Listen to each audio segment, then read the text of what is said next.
High and WhatsApp guys, সবার কি অবস্থা, কেমন আছেন? আই হোপ অনেক ভালো আছেন। আজকে আমরা 10,000 টাকার মধ্যে বা 10,000 টাকার আশেপাশে টপ 4টি ফোন নিয়ে কথা বলবো। 4টি ফোন আপনাদের সাজেস্ট করব। এই 4টি ফোন থেকে যে কোনো একটি ফোন কিন্তু আপনি নিতে পারেন। আমি একটা ফোনের উপর বেশি জোর দিব, সেই ফোনটা কিন্তু আপনারা নিতে পারেন। চলুন গাইস, আজকের ভিডিওটা শুরু করা যাক। তো আমরা আজকের ভিডিওতে বা আজকের ফোনটাতে আমরা যে লিস্টটা করছি, এর ভিতরে প্রসেসর, র্যাম, রম, ক্যামেরার উপরে বেশি নজর দিয়েছে। তাই প্রসেসরটা যে ফোনটার ভালো, সেই ফোনটা প্রসেস করবে ভালো, ফোনটা পারফরমেন্স করবে অনেক ভালো। তো গাইস চলুন আজকের ভিডিওটা আমরা স্টার্ট করি। ওকে, আমরা 4 নাম্বার থেকে শুরু করি, অর্থাৎ 1 নম্বরে যে ফোনটি রাখছি সেটা আমি লাস্টে রাখি। তো আমরা 4 নম্বরে যে ফোনটি রাখছি সেটা হলো ওয়ালটন প্রিমো H9 Pro। এটা মে মাসে রিলিজ করেছে। 9,499 টাকায় আপনি এই ফোনটি পেয়ে যাবেন।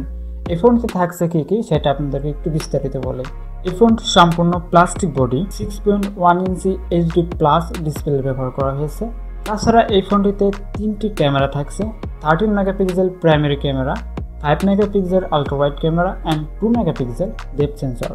ফ্রন্টে থাকছে একটি ক্যামেরা যেটা হলো 8 মেগাপিক্সেলের। এই ফোনটিতে থাকছে 4000 mAh পলিমার আয়ন ব্যাটারি, যেখানে আপনি 10 ওয়াটের ফাস্ট চার্জিং ব্যবস্থা পেয়ে যাচ্ছেন। চিপসেট হিসেবে থাকছে MediaTek Helio A20, মোটামুটি লেভেলের একটা ভালো চিপসেট বলা যায়, চালিয়ে নেওয়ার মতো। তাছাড়া প্রসেসর থাকছে কোয়াড-কোর 1.8 GHz এর প্রসেসর। তাছাড়া এই ফোনটার যে মেইন আকর্ষণ সেটা হলো র্যাম অ্যান্ড রম। 4GB র্যামের সাথে থাকছে 64GB ইন্টারনাল স্টোরেজ, যা অন্যান্য ফোনে এই বাজেটে কখনোই পাবেন না। তো এটা একটা ভালো দিক, 4GB র্যামের সাথে 64GB ইন্টারনাল স্টোরেজ।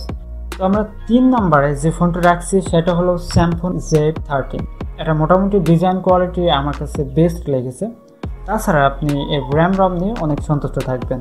তো চলুন এর স্পেসিফিকেশন সম্পর্কে একটু জেনে আসি। ফোনটি রিলিজ করছে এই বছর জুলাই মাসে। এটার প্রাইস হলো 9,790 টাকা। সম্পূর্ণ প্লাস্টিকের একটি বডি, 6.52 ইঞ্চি HD প্লাস ডিসপ্লে থাকছে। ব্যাক ক্যামেরাতে থাকছে ট্রিপল ক্যামেরা সেটআপ, যেখানে পেয়ে যাবেন 13 মেগাপিক্সেলের প্রাইমারি ক্যামেরা, 2 মেগাপিক্সেলের ডেপথ সেন্সর এবং 5 মেগাপিক্সেলের আলট্রা ওয়াইড ক্যামেরা।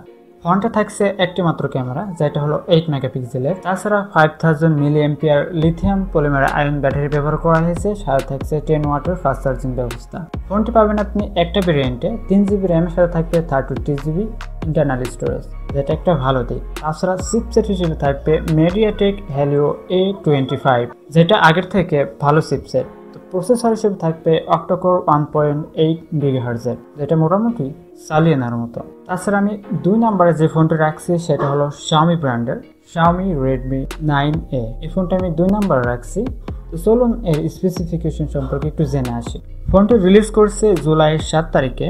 এর প্রাইসটা হলো 9,999। সম্পূর্ণ প্লাস্টিকের বডি ফোনটি, 6.53 HD প্লাস ডিসপ্লে আছে। তাছাড়া একটি মাত্র ক্যামেরা ব্যবহার করা হয়েছে। ব্যাক সাইডে আছে 13 মেগাপিক্সেল এবং ফ্রন্ট সাইডে আছে 5 মেগাপিক্সেলের ক্যামেরা। ব্যাটারিটা ব্যবহার করেছে 5000 mAh পলিমার আয়ন ব্যাটারি, যেখানে 10 ওয়াটের ফাস্ট চার্জিং ব্যবস্থা আছে। ফোনটি পাবেন আপনি একটা ভেরিয়েন্টে, 2GB র্যামের সাথে 32GB ইন্টারনাল স্টোরেজ। তাছাড়া এর চিপসেট হিসেবে আছে MediaTek Helio G25, যা আগের ফোনের থেকে ভালো। প্রসেসর হিসেবে আছে Octa Core 2.0 GHz এর। এবার লাস্ট যে ফোনটার কথা বলবো সেটা 1 নম্বরে রেখেছি, কারণ এর চিপসেট, প্রসেসর সবকিছুই ভালো।